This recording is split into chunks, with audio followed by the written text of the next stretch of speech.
मला दिसलं तर माझ्यातला राक्षस जागृत होता.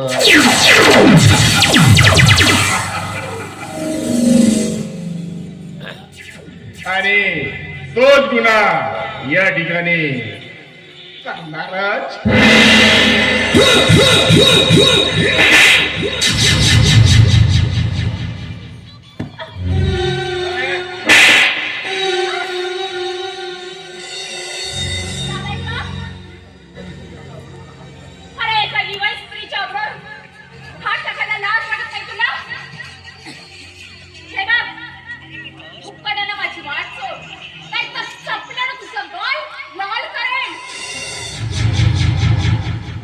या वैभव राजमानेवर हात उगारले असते.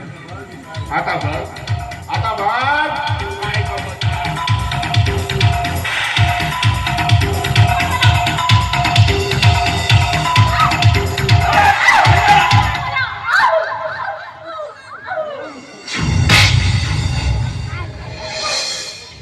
माझ्या बहिणीच्या अब्रूवर हात घालतोस तू? हा सोमा जिवंत असताना माझ्या बहिणीच्या केसाला धक्का लागणार नाही.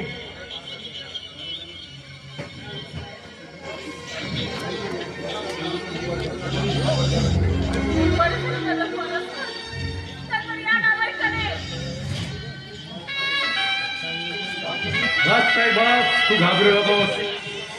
अगं हा तुझा भाऊ येत असल्यावर तुझ्या केसाला धक्का सुद्धा लागणार नाही.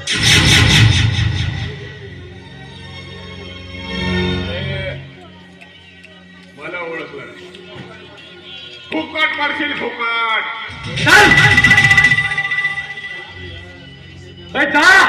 पैशाच्या धुंदीत माजलेली तुझ्यासारखी हरामाची औलाद सुतासारखी सरळ केली आहे या सोमाना. तो मला मार, तो मला मार.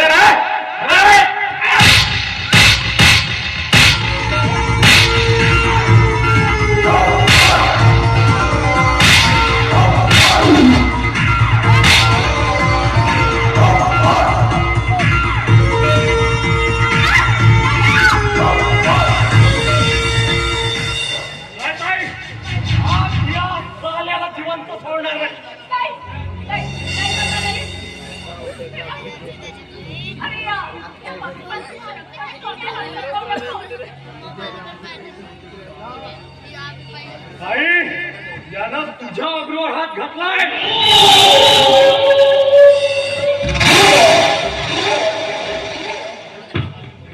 साले माझी बहीण म्हणते म्हणून तुला सोडतोय, नाहीतर आज तुला उभा जमिनीत गाडला असता.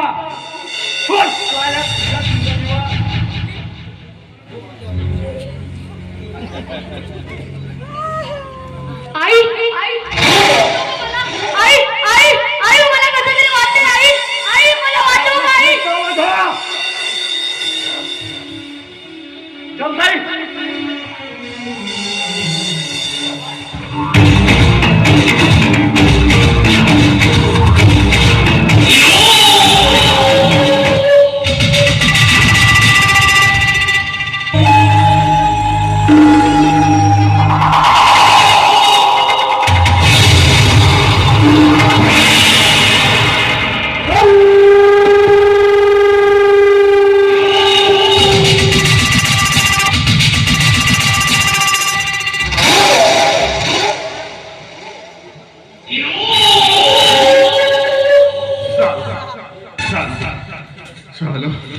दीड दमडीच्या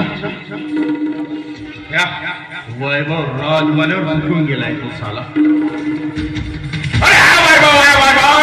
एक ना एक दिवस बदला घेणार, मध्ये घेणार. ज्या नात्यानं तू तिला वाचवलं ना, ज्या नात्यानं तू वाचवलंय, आता त्याच नात्यानं मी आग लावणार.